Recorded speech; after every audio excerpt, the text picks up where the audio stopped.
Hey, welcome to the channel, everybody, or if you're already a subscriber, welcome back.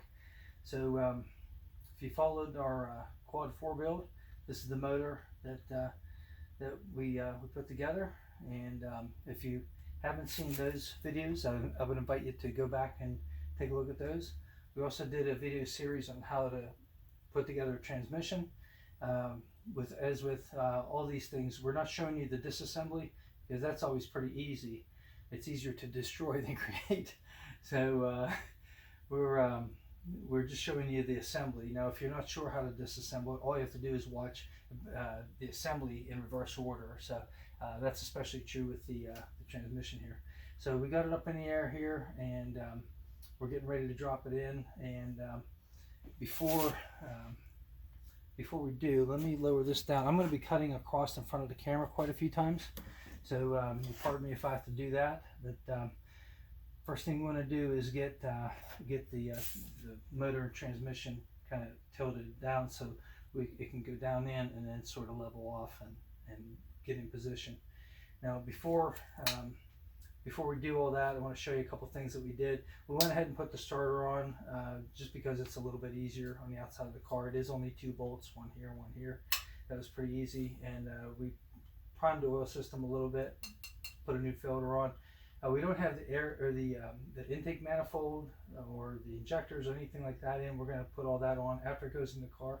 The reason is the intake manifold is rather large and it sticks out, and we want room to wiggle this around. And in fact, there's no motor mounts on this or motor mount attachments of any kind. Transmission mounts will be over here. Those are completely off the car. They're not hanging on the car anywhere. There's a cradle that goes underneath here that the dog bone attaches to. That's off the motor, and the reason is we got little tabs that stick out that the dog bone goes into, and all that stuff makes it just a little bit harder to get in, and also it makes it a lot easier to catch on things. In fact, there's 2 studs for the intake manifold, and let me spin this around. All the exhaust manifold studs are not inserted yet. They're not installed yet. So and the water outlet isn't installed, and neither is the sensor for the oil pressure. So in fact, what we're going to do is the transmission dipstick. We're going to pull that out because it is only plastic. If it gets caught on the master cylinder or something like that, it'll snap that off, and then we get a junk one. So without further ado, let's see if we can get this in here. It's a little hot here in PA. It's about 92 degrees today. We're gonna crank our load leveler, and this takes a little while. Get this side of the transmission aiming down. We got all the wiring harness shoved off to the side. This is a race car, so it's a little bit easier to do everything. You know, I kind of engineered it that way. We get rid of a lot of the stock stuff that's in there. The battery's not up here anymore. It's back behind the driver's seat. So crank this. The only real motor mount piece that's on this is the motor mount plate that bolts onto the front of the motor, and I put that on there because there it goes, start to tip now. Because to get to these 3 bolts in the front, it's pretty tough. It is pretty tough to do it while it's in the car. You kind of have to lift the motor up and then put them in. So we might as well just go and put them in now. Also, there's no real thing sticking out to worry about, you know, to catch anything. If you're wondering about the exhaust studs, I left them out because you know, as I'm working with this, I'm going to be grabbing it and pulling it, and if something would shift and it would catch your finger, then could cause a scuff. Let's put it that way. So we're going to get this nice and tilted. Keep spinning it. Just going to be patient here. I was going to get it in position already before I started filming, but I wanted to show you the position we had it in. It's a lot easier to pick it up and maneuver around with it like that rather than hanging down. If it's level, it slides over top of the radiator support a little bit easier. Of course, we're putting it down. I'm watching behind here. The shifting cables are back here. The master cylinder is back. The brake master cylinder is back here. There's a couple vacuum lines. Fuel lines are back here. So I'm kind of watching that, making sure nothing gets caught. And now I think we're ready to drop it down a bit. So we're going to do this nice and slow. We got two hands on the rod that loosens up the hydraulic cylinder, and you can see we're already almost touching the radiator support. So we're going to pull this back a little bit. There we go. And you have to kind of start it on the passenger side of the car a little bit, and then we're going to bring it down. Bring it down. I want to make sure I'm not catching anything behind it, which I'm not. So we're going to bring it back a little bit more. This is where it helps to have a helper to stabilize that. There we go. I just bumped into the firewall. Nothing too bad. Didn't hurt anything. Just steady that. And we're getting close to that side, so we're going to start pulling it my way a little bit.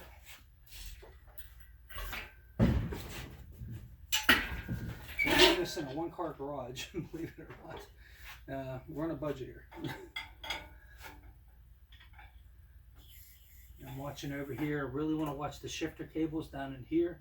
I also want to watch the transmission quick connect line. Make sure that's not going to get caught. And the most important thing, the wiring harness. I don't want to get caught on that and stretch that out at all. That would not be good. Alright, so we're hung up on the chassis over there, so we're just going to pick it up a little bit. There we go, just free it up. Now theoretically I could have pulled that, even though it was caught, I could have pulled it, but then once it goes free, it wants to rock around and bump into stuff, and I don't want that to happen. So bring it in.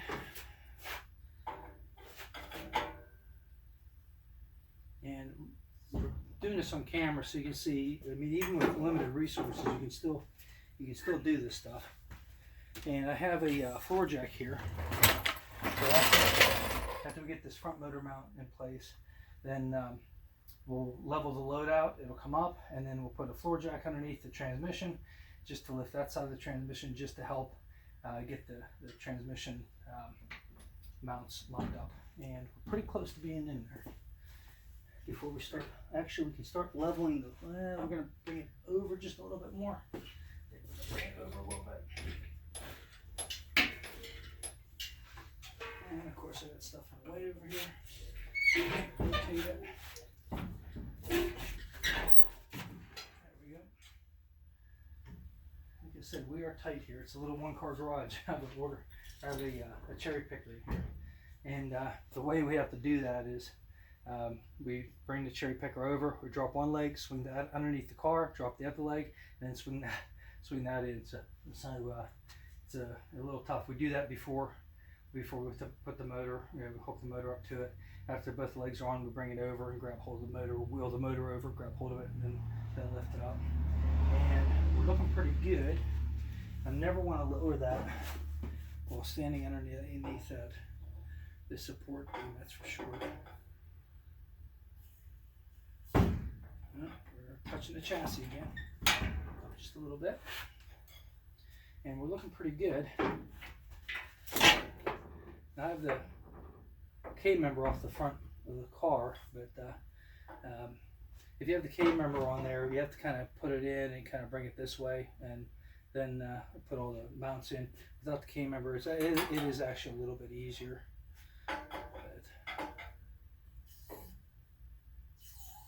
I'm going to get this down roughly, just the front of the motor roughly in position where it would normally be. Make sure that the cylinder is nice and tight. And then I'm going to start cranking this up and getting the motor leveled off a little bit.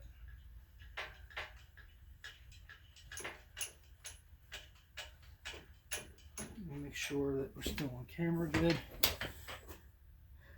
And let's tilt that down a little bit. There we go.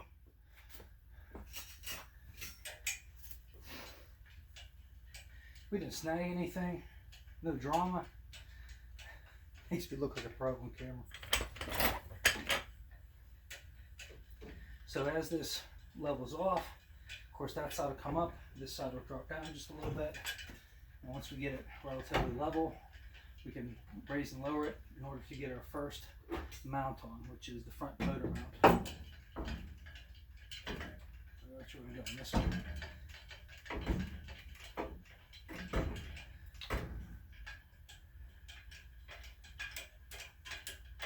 I'm very careful not to get my extremities underneath this thing. You don't want to have your hand underneath there and be doing this if the chain would shift in here or shift here somehow.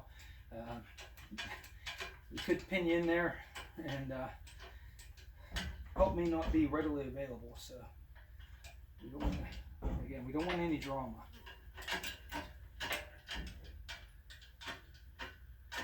You can see we're just up against the chassis, just a little bit on that side. We're a little forward, so we're going to bring it back. There we go. That looks good.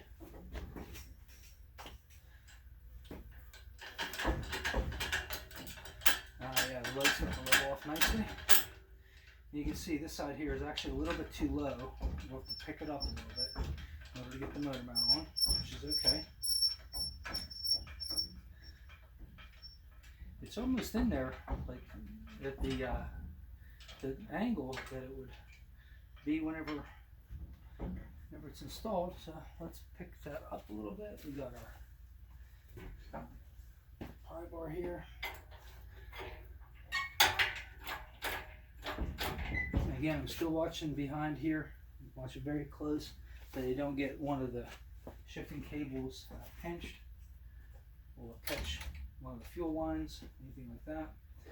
So we're going to do a trial fit with our front motor mount. And you can't really see it from where you're at, but we're a little forward, so if I pull this back,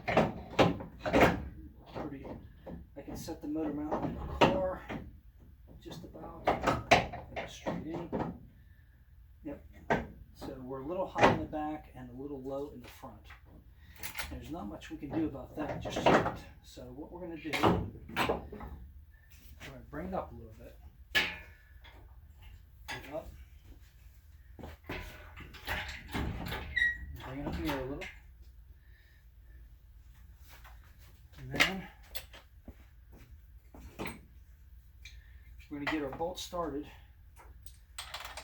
for our motor mount. Now I want to get these bolts threaded in there pretty far. I don't want to just tighten them, or I don't want to tighten down all the way, because I want this to be able to wiggle just a little bit. But I also don't want to just have one or two threads started, because you could, under stress, you could pull the threads out. So just get them in here kind of finger tight, where it can still move around a little bit. That looks good. All right. It would really pay to have the jack for this on that side, but we have no room over there. There's a toolbox over there. Down a little bit. So we're just going to go in baby steps. Just going to take our time. And the idea is to kind of push it over. And there's 3 studs on the chassis that are sticking up that these nuts go on. So the idea is to get it started down on one of the studs. That's it, pretty close. Let's lower it a little bit more. And I will not reach around that cherry picker to loosen this. I want to be here just in case something happens. So it does require a little bit of extra work. Oh, that looked good. That looked good. Just a little bit. Alright, just about down.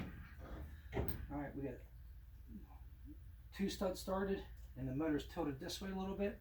So what we want to do is kind of rock it back a little. So what we're going to do is we're going to utilize our jack, floor jack. And normally you'd never pick up a motor with a jack or anything, run a risk of breaking something, cracking all the can, something crazy. But we're not really lifting the motor up the motor's already supported. All we're doing is just rotating it a little bit. So I'm going to put the jack more on the front part of the transmission.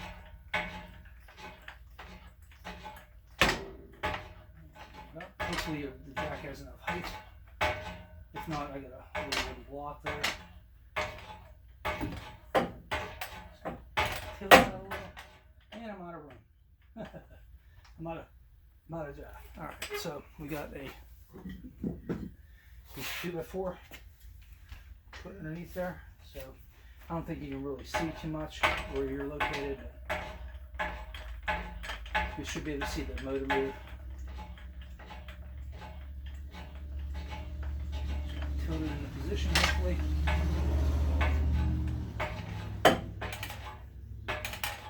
And it's starting to tilt a little bit.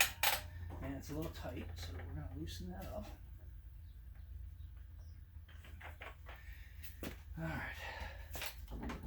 We're close. Really, really close. So now, with the jack in position, I can't really lift up on the front of the motor because it's bringing the transmission up against the chassis on that side. So the idea is to leave the jack underneath the transmission, and as I lower the motor and tranny, the jack will hold up one side as the motor and transmission is lowered in that direction. At least that's the theory. Let's give it a try.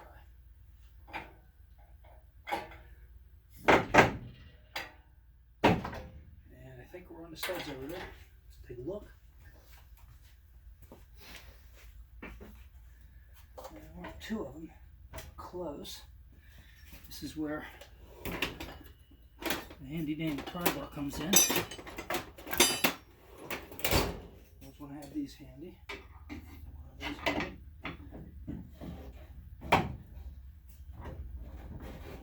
Very close.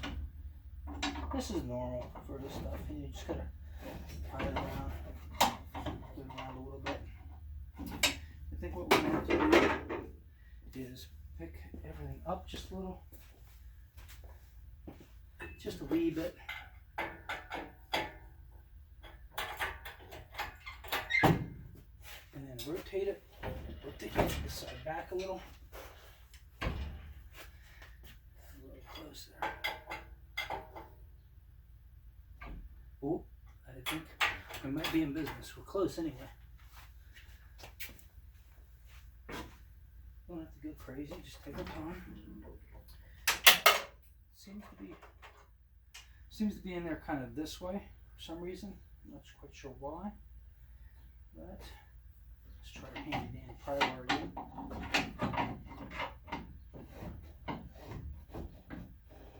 There it goes. There it goes, down over the stud. Now if we lower the motor down, it should go down the rest of the way.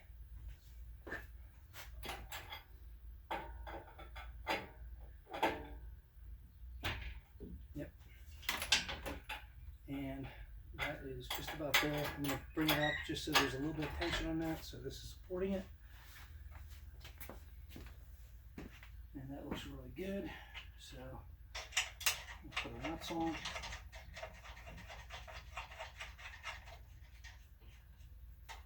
And that last nut on this side, still can't quite get it on there. Let's take a look here. Grab a socket of the appropriate size.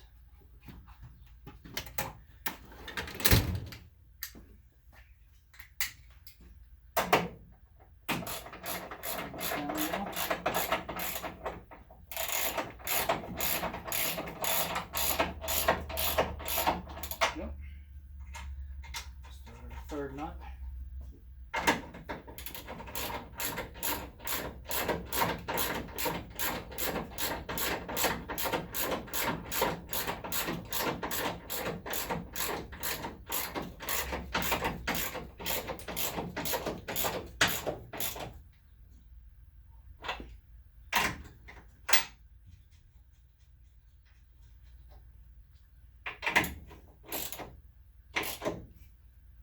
Two and three.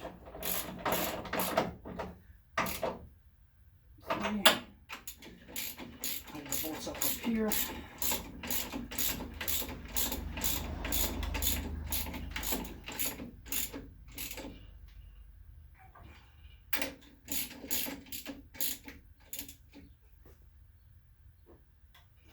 and that's how that's done. So from here, it's a pretty easy deal. I'm going to leave the cherry picker hooked up, and this is the front transmission mount for that side. This is the rear one. What I'll do is I'll actually put these on the chassis, take these bolts out, leave them hang there loose, and set this one in there loose with the bolt through, and the nut not tightened up all the way, and I'll move the transmission around to get the bolt holes lined up, and then we'll bolt it in. After all that's done, then we'll take our lower engine mount cradle and we'll bolt that on, and then we can actually put the K-member on and hook up the dog bone, and the motor will be installed. So next episode we'll start putting some of the wiring harness on. We have the intake manifold studs, exhaust manifold studs to put in, the fuel system, all that stuff. So we'll show you all that on camera. We'll show you how I'm routing the wiring harness and everything. But if you liked what you've seen here, go ahead and hit the like and subscribe down below. Thanks for watching. See you next time.